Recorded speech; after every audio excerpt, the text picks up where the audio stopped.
La historia que estás a punto de escuchar describe uno de los episodios más devastadores que ha vivido la humanidad. Un enemigo invisible atravesó continentes, destruyó imperios y cambió el curso de la historia para siempre. Ese enemigo fue la peste negra. Y para entender por qué este acontecimiento dejó una cicatriz permanente en la memoria del mundo, tenemos que viajar al principio, al lugar donde todo empezó. A mediados del siglo XIV, Europa vivía un periodo de actividad intensa. El comercio crecía, las rutas se expandían y miles de mercaderes cruzaban puertos, ciudades y reinos cada día. Nada parecía anunciar lo que estaba por llegar. Pero mientras las caravanas avanzaban y los barcos cruzaban el Mediterráneo, algo viajaba con ellos, algo que nadie podía ver, pero que ya había empezado a matar a miles de personas en Asia. Los registros más fiables indican que el origen de esta epidemia se encontraba en las estepas de Asia Central.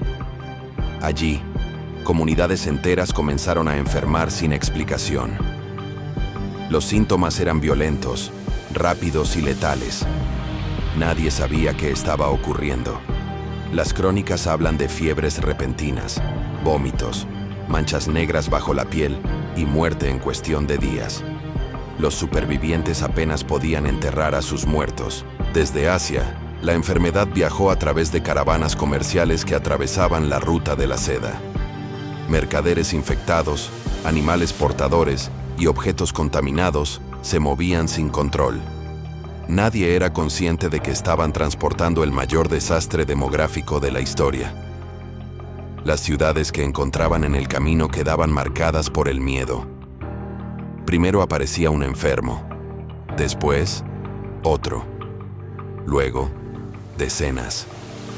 Y cuando la población comprendía lo que ocurría, ya era demasiado tarde. En 1346, la epidemia llegó a la ciudad de Cafa, un enclave genovés en Crimea. Este punto es crucial para entender cómo la peste entró en Europa. Los mongoles sitiaban la ciudad, pero sus tropas enfermaron masivamente. En uno de los episodios más oscuros del conflicto, los cronistas relatan que los mongoles utilizaron catapultas para lanzar cadáveres infectados dentro de las murallas. Aunque no sabemos si este acto fue decisivo, sí sabemos que Cafa se convirtió en una de las primeras puertas de entrada de la plaga hacia Occidente. Los mercaderes genoveses huyeron en barcos, sin saber que llevaban consigo el microorganismo que cambiaría el destino de Europa. Sus embarcaciones se dirigieron hacia Constantinopla, hacia Italia, hacia Marsella. Y mientras avanzaban, las ratas que viajaban en sus bodegas transportaban pulgas infectadas con una bacteria mortal, Yersinia pestis. Europa nunca estuvo preparada para enfrentarse a lo que estaba llegando. Este es el punto donde comienza nuestro viaje. Un viaje hacia uno de los mayores cataclismos de la humanidad. Cuando los barcos genoveses alcanzaron Europa, nadie imaginaba la magnitud de lo que traían en sus bodegas. Las crónicas de la época describen escenas que hoy parecen imposibles. En 1347, varias embarcaciones procedentes de Cafa llegaron a los puertos de Messina, en Sicilia. Según los testigos, muchos marineros estaban muertos. Otros agonizaban con fiebres altísimas, bubones negros bajo la piel y un olor que anunciaba que la muerte estaba cerca. Los sicilianos, aterrorizados, expulsaron a los barcos inmediatamente. Pero ya era demasiado tarde. La enfermedad había tocado tierra. Desde Messina, la peste se expandió con una velocidad que desconcertó a todos. Las rutas marítimas hicieron que la enfermedad saltara de un puerto a otro. De Sicilia pasó a Génova, de Génova a Venecia y de Venecia a Marsella. Allí donde los barcos llegaban, la tragedia comenzaba. Los habitantes de las ciudades no comprendían qué estaba ocurriendo. En menos de una semana podían morir cientos de personas. En un mes, miles. Las ciudades medievales eran lugares perfectos para que la enfermedad se propagara. Las calles eran estrechas, la basura se acumulaba y las ratas convivían con la población de manera cotidiana. Nadie sabía que aquellas ratas eran el vehículo que transportaba la bacteria. Y todavía menos podían imaginar que pequeños parásitos escondidos entre su pelaje eran los verdaderos responsables del contagio. Los médicos de la época estaban completamente desconcertados. Algunos creían que la peste era un castigo divino. Otros afirmaban que se debía a la corrupción del aire o a una alineación de planetas que había alterado la atmósfera. Como no existía conocimiento sobre bacterias ni mecanismos de contagio, las medidas de protección eran inútiles. Muchos médicos morían mientras trataban a sus pacientes, dejando ciudades enteras sin atención sanitaria. La peste no solo mataba, también sembraba terror. Se extendió la idea de que el contacto con los enfermos transmitía la maldición. En algunas regiones se culpó a minorías, como los judíos, acusándolos falsamente de envenenar pozos. Esto provocó pogromos, expulsiones y violencia injustificada. El miedo desatado por la enfermedad fue tan destructivo como la propia bacteria. Para 1348, la peste había cruzado Francia y se dirigía hacia el norte. Inglaterra no tardó en caer. Se cree que la epidemia entró por el puerto de Melcombe Regis. Desde allí se expandió hacia Londres, una ciudad superpoblada, con condiciones sanitarias precarias. La gente comenzó a abandonar sus hogares, pero el contagio viajaba más rápido que ellos. No había forma de escapar.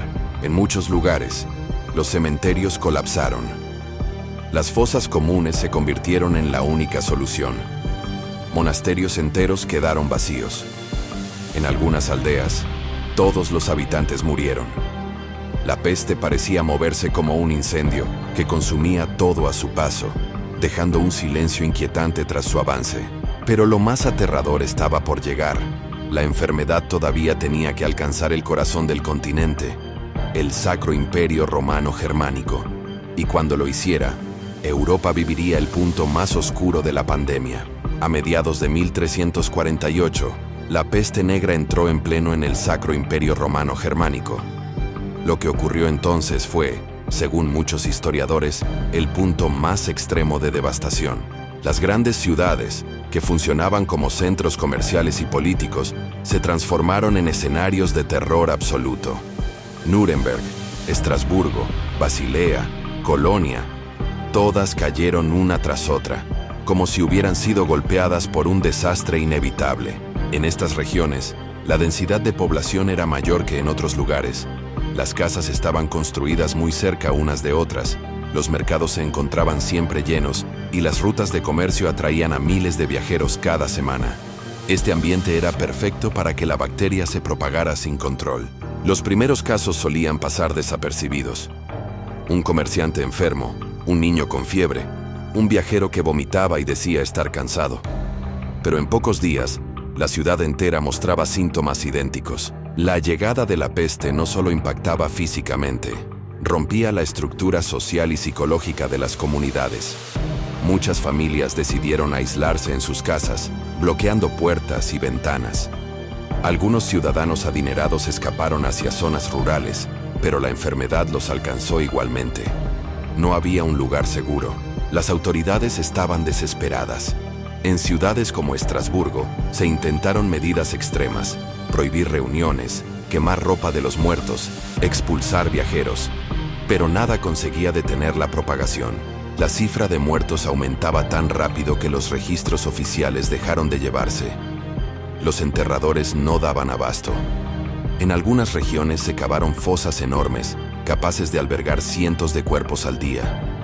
Las campanas que anunciaban los entierros sonaban continuamente, hasta que los propios campaneros murieron también. Las crónicas describen un silencio extraño en las calles.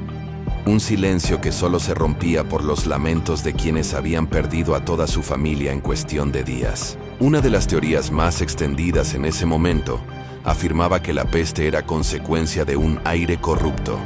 Se creía que los malos olores podían provocar la enfermedad, así que la gente caminaba con hierbas aromáticas, ramas de menta o esponjas empapadas en vinagre cerca de la nariz. Ninguna de estas medidas funcionaba.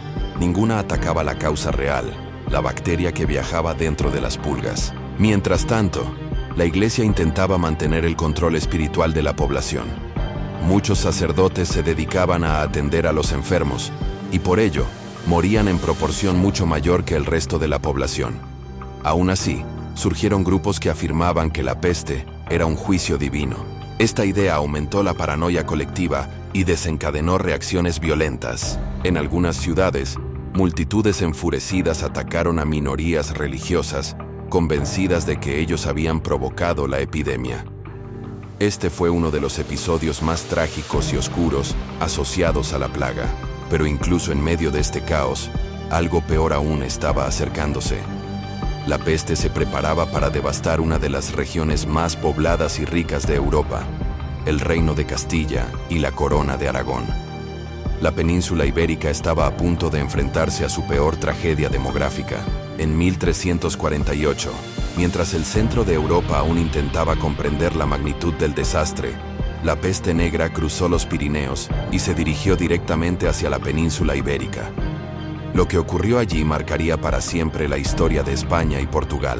La epidemia llegó primero a través de los puertos, como había ocurrido en Italia y Francia. Los barcos que transportaban mercancías a Barcelona y Valencia comenzaron a descargar algo más que productos. Descargaron la muerte. Las crónicas de la Corona de Aragón describen un escenario que los historiadores consideran especialmente devastador. Barcelona, una ciudad próspera y densamente poblada, fue golpeada con fuerza. En cuestión de semanas, la enfermedad se extendió desde el puerto hasta los barrios más interiores. Los registros municipales indican que muchas casas quedaron completamente vacías. En otras, solo sobrevivía un niño o un anciano incapaz de entender lo que había sucedido. La peste se movía sin control. En Valencia, los enfermos aparecieron de forma repentina. La ciudad intentó instaurar medidas como el cierre de murallas o la prohibición de entrada a forasteros, pero el contagio ya estaba dentro. La estructura urbana, con calles estrechas y viviendas superpobladas, facilitó que la bacteria se propagara tan rápido como el fuego. Mientras tanto, en la Corona de Castilla la situación no era mejor.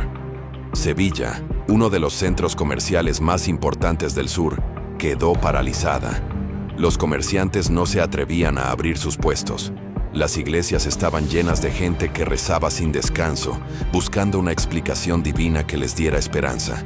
Pero la peste no hacía distinciones. Atacaba a ricos, pobres, campesinos, nobles, religiosos y comerciantes por igual. En Castilla y Aragón, como en el resto de Europa, surgieron teorías que intentaban explicar lo inexplicable. Algunas personas creían que el origen estaba en movimientos astrales. Otras aseguraban que los animales, gatos, perros o incluso aves, eran los responsables. En ciertos lugares, la población comenzó a sacrificar animales domésticos, lo que paradójicamente empeoró la situación, ya que las ratas proliferaron sin oposición. Las consecuencias económicas fueron brutales. La agricultura quedó paralizada. Los campos de trigo, cebada y viñedos no pudieron ser cosechados. Faltaban manos para trabajar. En algunas aldeas, la peste mató a más de la mitad de la población. Los caminos quedaron desiertos. Las ciudades redujeron su actividad hasta niveles que no se habían visto en siglos. La mortalidad fue tan extrema que marcó la demografía ibérica durante generaciones. En algunas regiones, desapareció alrededor de un tercio de la población. Otras quedaron casi vacías. Los monarcas de ambos reinos intentaron mantener el orden y garantizar la continuidad institucional, pero ni siquiera la autoridad real podía hacer frente a un enemigo tan rápido, silencioso e imprevisible. Lo más impactante es que, aunque la península ya estaba sumida en el caos, aún no había vivido lo peor. La peste avanzaría después hacia el norte, hacia Galicia, hacia el interior montañoso, hacia Portugal, dejando a su paso un rastro de muerte tan intenso que cambiaría para siempre la estructura social de toda la región. Lo que ocurrió a continuación terminaría de convertir esta pandemia en un antes y un después para la historia de Europa. Cuando la peste negra comenzó finalmente a retirarse de la península ibérica, alrededor de 1349, Europa entera ya había cambiado para siempre. La enfermedad no solo había matado a millones de personas, había transformado cada aspecto de la sociedad, la economía, la religión, la política y la forma en que las personas entendían la vida. Y para comprender realmente su impacto, debemos observar lo que quedó después del desastre. Una de las consecuencias más visibles fue el colapso demográfico. Las ciudades que antes rebosaban actividad quedaron semivacías. Calles antes abarrotadas ahora parecían lugares fantasmales. En Castilla, Aragón, Navarra y Portugal, la reducción de población fue tan enorme que muchas aldeas quedaron abandonadas por completo. Los registros muestran lugares donde no quedó ni una sola familia. Esta despoblación masiva cambió la estructura del poder económico. Faltaban trabajadores, y por primera vez en siglos, los campesinos tuvieron más valor que la tierra que cultivaban. Los señores feudales se vieron obligados a ofrecer mejores condiciones, contratos más justos y mayor libertad para retener a quienes aún podían trabajar. La relación entre señor y campesino cambió para siempre. En el ámbito religioso, la peste dejó una profunda herida. La gente había rezado desesperadamente. Habían pedido explicaciones, milagros, señales, pero la muerte no había distinguido entre creyentes y no creyentes, entre sacerdotes y campesinos. Esto provocó una crisis de fe en gran parte de la población. Al mismo tiempo, surgieron movimientos espirituales alternativos, algunos extremos, que buscaban interpretar la pandemia como un castigo divino o como una purificación necesaria para la humanidad. La Iglesia intentó controlar estas corrientes, pero la desconfianza ya estaba sembrada. La ciencia y la medicina también se vieron obligadas a evolucionar. El fracaso de los métodos tradicionales, perfumes, plegarias, hierbas aromáticas o sangrías, hizo evidente que el mundo necesitaba nuevos conocimientos. Aunque la teoría bacteriana tardaría siglos en surgir, la peste negra plantó la semilla de la observación empírica y el estudio riguroso de las enfermedades. En algunas ciudades italianas comenzaron a aparecer instituciones precursoras de los hospitales modernos, y aunque rudimentarios, marcaron el comienzo de una nueva forma de entender la salud pública. En el terreno cultural, la peste influyó en la literatura, el arte y la filosofía. Muchos escritores hablaron de la fragilidad de la vida. Artistas representaron escenas de muerte, esqueletos danzando, ciudades vacías, imágenes que recordaban a los vivos lo cerca que habían estado del colapso total. El miedo se convirtió en una constante, pero también lo hizo la necesidad de comprender. La economía, aunque paralizada en un principio, experimentó una transformación inesperada. La falta de mano de obra provocó que los salarios aumentaran. Las tierras abandonadas pasaron a estar disponibles para quien quisiera trabajarlas. Esto permitió que miles de personas ascendieran socialmente. Por primera vez, algunos campesinos adquirieron propiedades que antes eran inaccesibles. Sin embargo, no todo era progreso. Las tensiones sociales aumentaron. Con menos población, los impuestos tuvieron que repartirse entre menos contribuyentes. Muchas ciudades entraron en crisis financiera. Reinos enteros tuvieron que reorganizar su administración para no colapsar. Lo más impresionante es que, a pesar de todo este sufrimiento, la peste regresaría varias veces en los siglos siguientes. No con la misma fuerza devastadora, pero lo suficiente para recordar a Europa que aquel enemigo invisible podía volver en cualquier momento. La peste negra no fue solo un desastre sanitario, fue un punto de inflexión, un evento que redefinió a Europa entera y marcó el camino hacia una nueva era.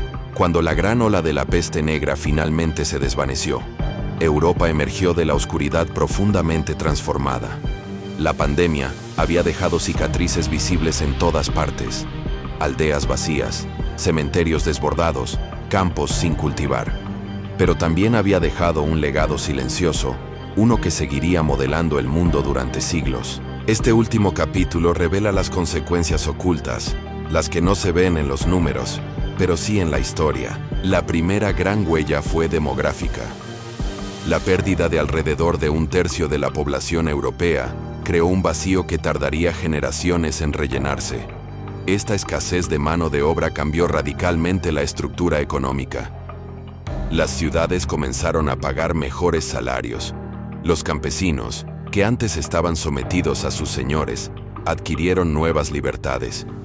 En algunos lugares, la servidumbre prácticamente desapareció. Sin proponérselo, la peste aceleró el fin del sistema feudal. El segundo legado fue sanitario. Aunque la ciencia de la época no conocía bacterias ni vectores de transmisión, las autoridades comenzaron a aplicar medidas basadas en la observación. En ciudades italianas como Venecia, se crearon los primeros lazaretos, lugares donde se aislaba a los enfermos. Este fue el nacimiento del concepto de cuarentena, una idea que siglos después salvaría millones de vidas. Por primera vez, la humanidad comenzaba a comprender que la prevención era tan importante como la cura. En el ámbito cultural, la influencia fue inmensa. La muerte masiva cambió la mentalidad europea.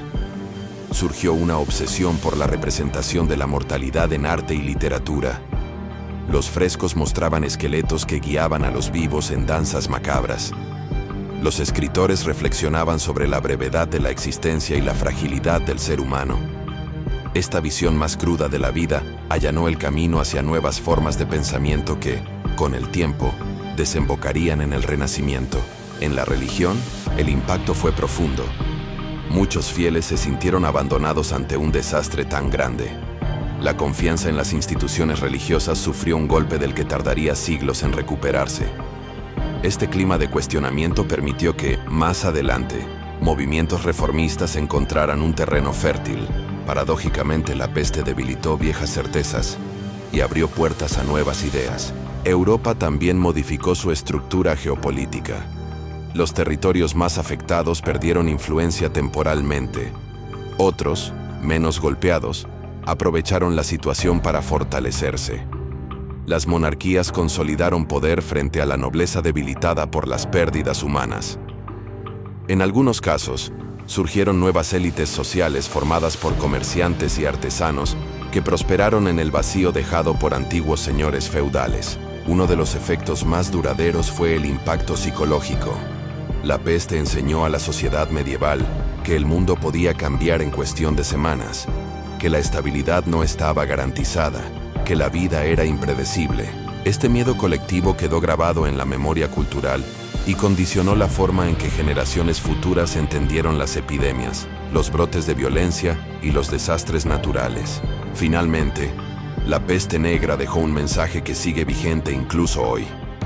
Demostró que la humanidad es vulnerable, pero también resistente. Que los sistemas pueden colapsar, pero también pueden reinventarse. Y que incluso en los momentos más oscuros de la historia, la sociedad encuentra una forma de avanzar, aprender y transformarse. Así terminó uno de los capítulos más terribles de la humanidad. Pero su eco sigue vivo, recordándonos que la historia no solo se escribe con victorias, sino también con las tragedias que nos obligan a cambiar.